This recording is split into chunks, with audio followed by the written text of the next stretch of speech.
انا دلوقتي انا كنت متجوزه واحد وما حصلش نصيب وطلقت بعد ما خلفت عيل. ايوه.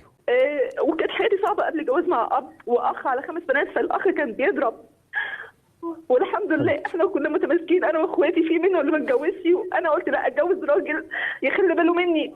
فشلت في الجوازه الاولانيه، بعد كده قابلت دكتور محترم، اتجوزت وبعد ما عرفت بيه باسبوع وسكنت في بيت اهلي، ودخل لي دخله كبيره وقال لي هربي لك ابنك. بعد الجواز ابنك ابني رماه من الشقه اللي انا كنت عايشه فيها انا وابني في وسط اهلي، وحكم علينا كلنا ما نشوفوش. وبعد كده بصيت لقيت معامله وحشه وقعد يعاقبني بيقول لي انت كنت متجوزه قبليه وكنت بتعملي ايه مع جوزك، وبيضربني وما رضاش اقول لاهلي لا يشمتوا فيا وارجع للعيشه الاولانيه تاني. بعد كده حكم عليا ما اشوفش ابني خالص ولا اسمع صوته. قلت من المعامله الطيبه وهي عارفه لا ست كويسه ومحترمه هيوافق ان انا اشوف ابني بعد كده، وبقيت اقف جنبه. اهله ناس اغنياء مش راضيين يقفوا جنبه وما كانوش راضيين على الجوازه. فضلت اعمل عياده ونعمل مركز طبي، بقى يهني في المركز، كنت بمسح له الارض واقطع له التذاكر بنفسي. وبعد كده لقيته بيهني ويمشيني وبيعمل حاجات مش كويسه جوه العياده. سكنك فين يا هدى؟ دلوقتي حاليا خدني سكني في اكتوبر. في اكتوبر. وانت اصلا مطريه ولا عين شمس ولا زيتون؟ بالمطريه طبعا. دلوقتي انا خدني في اكتوبر، كل شويه سكنني في حته معزوله عن المجتمع باولادي، مخلفه منهم 3 اولاد، 1.5 سنة و4 سنين و5 سنين. والواد الاولاني ابتديتي تشوفيه يا هدى؟ خالص لغايه دلوقتي لو لقاني سرحانه فيه بيلطشني بالقلم على وشي لو سرحت فيه كده بس يعني. ما تقوليلوش ان انا سرحانه فيه يا هدى. بيحلفني على المصحف هي حاله غيره سودة، لان هو بيحبك بس ماشي في طريق زفت شويه، ما يعرفش يحب. ياما ناس فينا بتحب لكن ما تعرفش الحب ده معناه ايه. لكن هي غيره سودة وصلت الى درجه ان هو بيتخيل يا حبيبتي والشور، واكيد قال لك الكلمه دي، بيتخيل ان ابنك من الراجل اللي نسخه زي الشاه بتاعه الاستنساخ من ابوه، وانك ما بتفكريش في ابنك ولكن بتفكري في ابوه.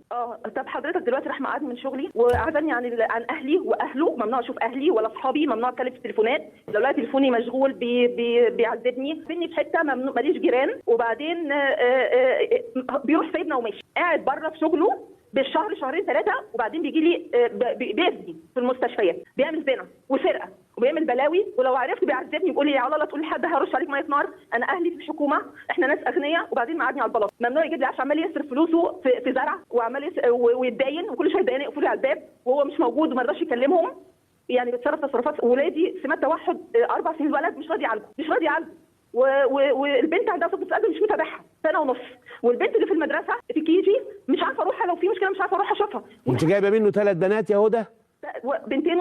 بنتين وولد وبيهملهم بالشهر ولا يسال ولا مصروف ولا 10 ايام اسبوع بمزاجه بيجي. وعازلكوا عن الدنيا ولا ما فيش جيران ليه؟ بغير يعني؟ الشقه اللي حضرتك ما فيها زي التربه، شبابيك ازاز في اول بلكونه ما فيهاش حديد، يعني مش امان، بخاف بالليل بفضل اعيط له مش سائل.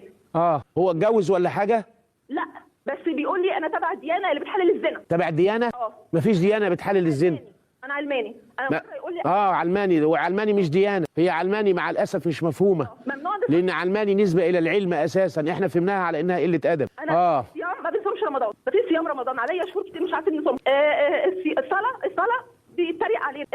الحجاب يبقى دي حاجه ثانيه بقى. بيضعف بشرفي قدام الناس ويقول لهم انا اما يضربني واستغيث بالناس يقول لهم انا ظبطتها مع سباك، ظبطتها مع مكواجي. ده مريض بقى. طيب انا اعمل ايه؟ لا تعملي ايه؟ تاخدي ال3 زي الشطره وتروحي. قال ربنا فامساك بمعروف او تسريح باحسان. ده لا يمكن تحت اي بند من البنود يبقى امساك بمعروف. ان شاء الله يا رب يكون فيه 30 عيل.